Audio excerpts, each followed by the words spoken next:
The last time humans went to the moon was in December 1972. For over 5 decades, we have not gone back. That changes now. 4 astronauts are about to fly further from Earth than any humans in history. After Apollo 17's final footsteps in lunar dust, the United States stepped back from the moon, not because of a failure of imagination, but because the world itself was changing. In the early 1970s, the political winds shifted. Congress, pressured by the escalating costs of the Vietnam War and a growing demand for social programs at home, began slashing NASA's budget. In 1966, NASA commanded nearly $5.9 billion, close to 4% of the federal budget. By 1973, that figure had dropped to just over $3 billion. The moon, once a symbol of Cold War rivalry, lost its urgency as détente cooled the space race. President Nixon's administration saw the moon landings as a victory already won. The White House treated Apollo as a completed chapter, not a story to be continued. In September 1970, NASA's own Space Task Group proposed ambitious plans for a permanent lunar base and a reusable shuttle. But President Nixon dismissed them as too expensive. Instead, Congress redirected funds to Skylab and to the development of the Space Shuttle. By late 1970, the House Appropriations Committee cut NASA's funding by nearly a quarter from its peak, earmarking what remained for projects closer to home. Public support for lunar exploration faded just as quickly. In 1969, nearly 8 in 10 Americans backed moon missions. By 1972, that number had plummeted to 4 in 10. The excitement of Apollo 11 gave way to questions about cost, necessity, and national priorities. NASA's leadership responded by canceling Apollo 18, 19, and 20, preserving the last Saturn V rocket for Skylab. The agency pivoted to the shuttle, a promise of reusable, routine access to low Earth orbit. The shuttle era would dominate NASA's agenda for decades, consuming up to 80% of the agency's budget through the 1980s. Deep space became a memory. For more than 50 years, the moon waited in silence. The decision to stay close to Earth was not a technological retreat, but a reflection of shifting priorities and shrinking resources. The gap between Apollo and Artemis is a story of politics and economics as much as rockets and astronauts. A half-century pause, waiting for a new reason to reach for the lunar horizon. On November 16, 2022, Artemis I lifted off from Launch Pad 39B, marking the first real test of NASA's new lunar system. The uncrewed Orion capsule traveled more than 1.4 million miles, circled the moon, and returned to Earth after 26 days. As Orion re-entered the atmosphere at nearly 25,000 miles per hour, engineers tracked every sensor and signal, watching for any sign of trouble. The Space Launch System, NASA's most powerful rocket, performed as designed, and Orion's systems held steady. But after splashdown, a close inspection of the heat shield revealed something unexpected. Technicians found over 100 pits and chips on the shield's forward face, evidence of spalling where pieces of the AV coat ablative material had broken away during re-entry. Some pits measured nearly 2 centimeters across, clustered in areas stressed by the skip re-entry maneuver. Ultrasonic and X-ray scans confirmed these were not just surface marks, they were real material losses. The skip profile, intended to spread out the heat, had instead pushed the shield's limits, exposing weaknesses in the porous AV coat matrix.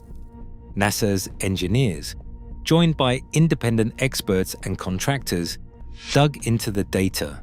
They traced the spalling to rapid pressure shifts during the skip, uneven permeability in the AV coat tiles, and microvoids in the bonding layer.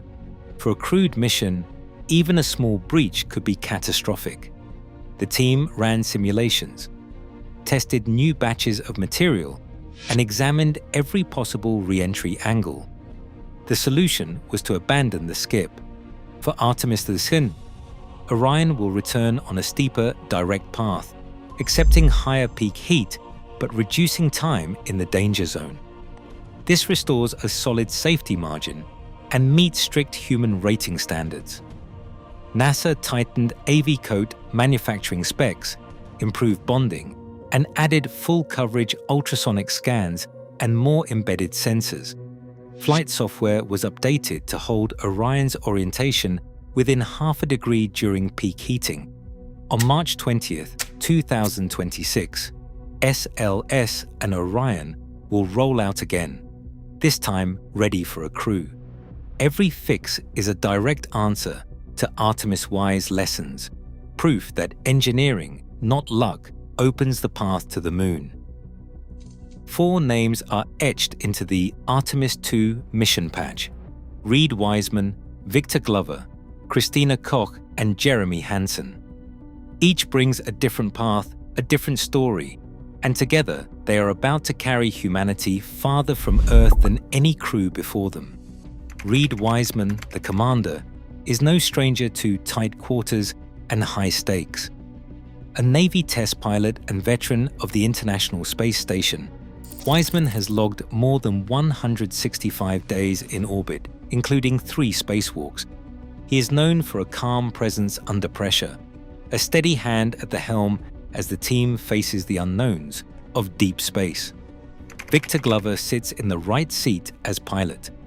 Raised in California, Glover's career has taken him from fighter jet cockpits to the SpaceX Crew Dragon. In 2020, he became the first black astronaut to live on the ISS for an extended mission. Now he will become the first black astronaut to travel to the moon.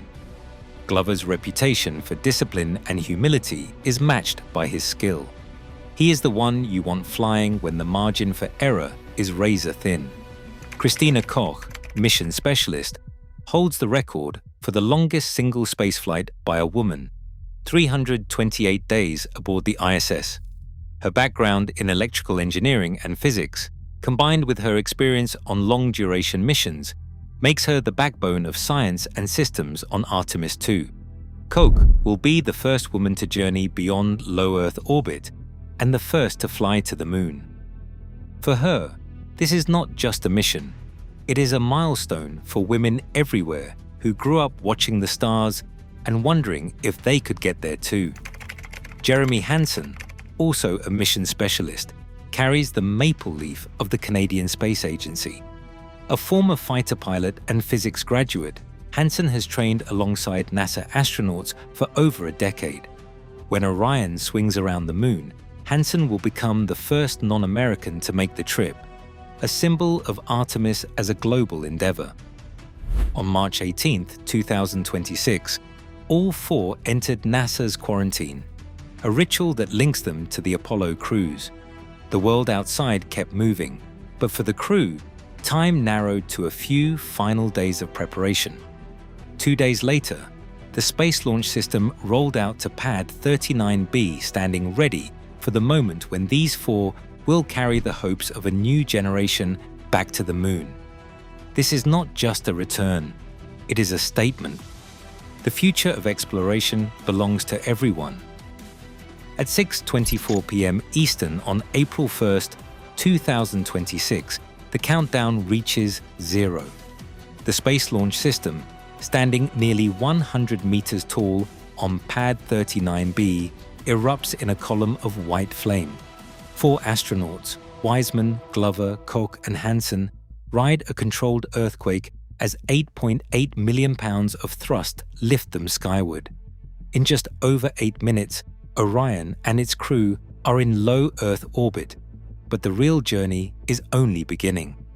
After 2 orbits and system checks, the upper stage fires again, committing Orion to a trajectory no human has followed in more than half a century. The translunar injection burn sends the crew hurtling out of Earth's grasp, bound for a point nearly 5,000 miles beyond the moon's far side.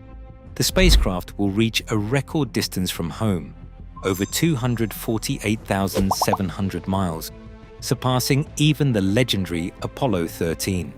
For several hours, Earth shrinks to a pale blue dot, while the Moon grows in the window, silent and cratered, a world waiting for new stories. The flight plan is precise, 10 days from launch to splashdown. On day 5, Orion swings behind the Moon, passing just 66 kilometers above its surface. For nearly half an hour, the crew loses contact with mission control as lunar rock blocks every signal, a blackout that tests the spacecraft's autonomy and the astronauts' training. When contact resumes, Orion slingshots back toward Earth, carrying new data and new confidence in its systems. The return is fast and unforgiving. Orion hits the atmosphere at nearly 25,000 miles per hour. This time, there is no skip, just a steep, direct plunge engineered to keep the heat shield intact. Temperatures outside soar past 5,000 degrees Fahrenheit, but inside, the crew rides out the fire in silence. Parachutes bloom, and the capsule slows for a gentle splashdown in the Pacific, off the coast of San Diego. Recovery teams wait with ships and helicopters, ready to bring the explorers home. But Artemis II is more than a single flight. The mission is a dress rehearsal for Artemis III in 2027, a landing at the lunar South Pole, the start of a permanent outpost and the first step toward Mars. Every milestone, every record, every safe return brings that future closer. The journey is not just back to the Moon, but forward to a new era of exploration.